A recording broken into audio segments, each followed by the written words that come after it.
Hi guys, welcome back to S.U.R.E Parenting, where we create better parent-child relationships one step at a time. Today we are going to talk about the idea of perfection.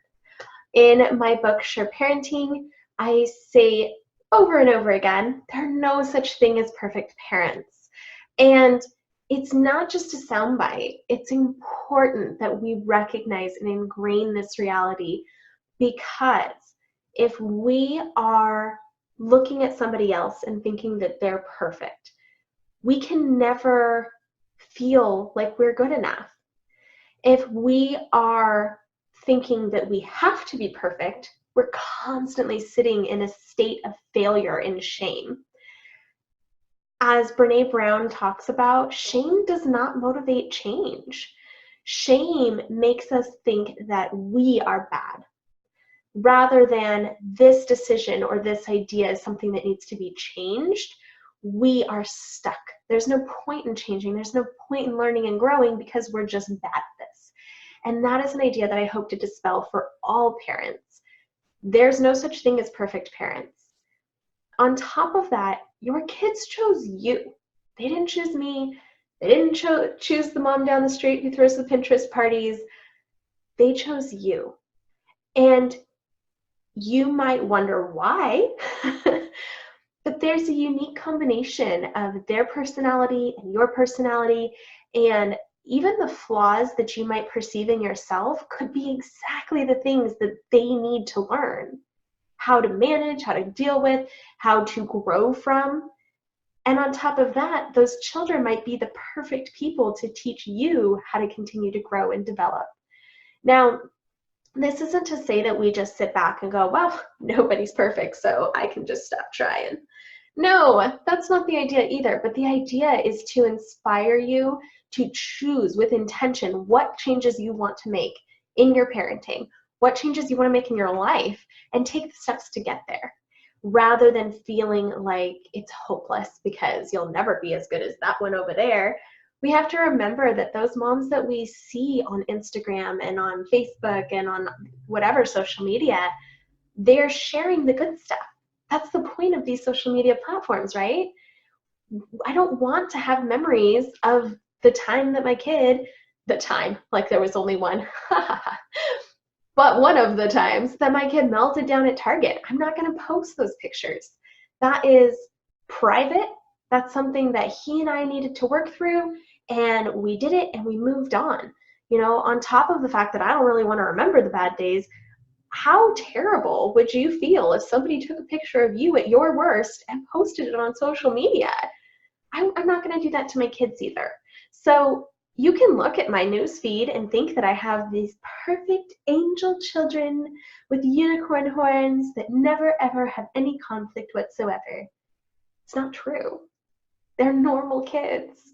They're learning and developing and growing the same as other kids, which means we have conflicts and we work through them and we grow and we learn from them. And when I can, when it's appropriate, I share little pieces of those because I think that it's important to recognize. But you're not going to see everyone because they deserve room to grow and develop without every mistake they make being plastered out there. So in a sense, I contribute to this social media mom that we all try to live up to. But my point is, I want you to believe me when I tell you that none of us are perfect. We clean our counters in our kitchens and make them look pretty before we go take a picture.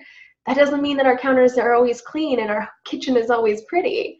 Now, are there some moms who love to organize and their version of self-care is to make sure their kitchen is clean every day? Totally. Does that make them a better mom than you? No, it really doesn't. We're just different. We're allowed to be different. And when we are able to accept where we are right now, we can then make a choice on where we want to go. I can accept that I really am not a great baker, but I would really like to be a better baker. I would like to learn more. So rather than just feeling like I'm not as good of a mom because I don't bake desserts, I can just choose to learn more and learn to increase that skill set. I am not great at working out, don't like it, and I'm pretty convinced that it's an important piece of my overall health. Therefore, I'm choosing to find ways to fit that into my life that work for me. There are some moms that I absolutely adore who love to work out, who CrossFit 6 days a week. It's just not me, and that's okay. We're just different. Where we see flaws, we could see opportunities. And the only way we can do that is if we accept that nobody's perfect. We don't have to be perfect. If we're shooting for perfection, we're never going to feel successful. So I challenge you instead to aim to be better tomorrow than you are today. Every day.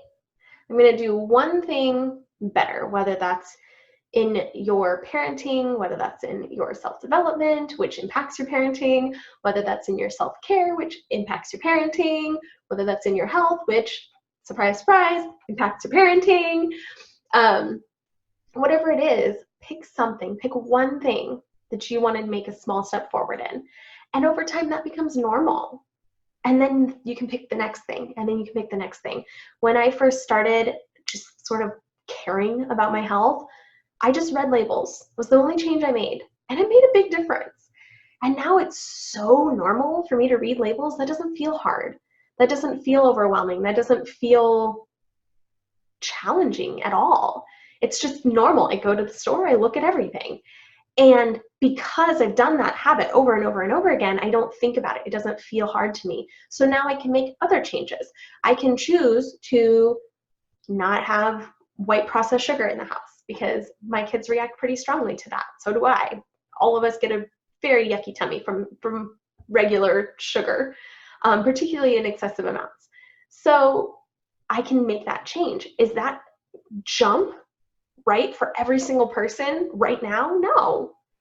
That could be very overwhelming. But because I started with one step, it was easier to move on to the next step. And one thing that's important to do for yourself is to recognize what you have accomplished. Recognize how far you've come. You know, most of the parents that I work with in S.U.R.E Parenting, they are approaching parenting with a desire to change some aspect of how they were raised. They were raised in homes that didn't have the knowledge and the research that we have today. There wasn't this whole field of child development and child psychology that could impact our parenting because there wasn't as many avenues to receive this information. I can do a YouTube video, I can do a podcast, I can do a live video in a Facebook group, and I can reach thousands of people. And that wasn't a thing for our parents. So they were operating with what they had, and sometimes they made choices that we don't want to make, and that's okay. Because we don't want to make them, we have to consciously unwrite whatever is in our brain as normal, and then take those steps to rewrite what we want our new normal to be so that we can make that happen in our family. We can't do that if we're focused only on perfection.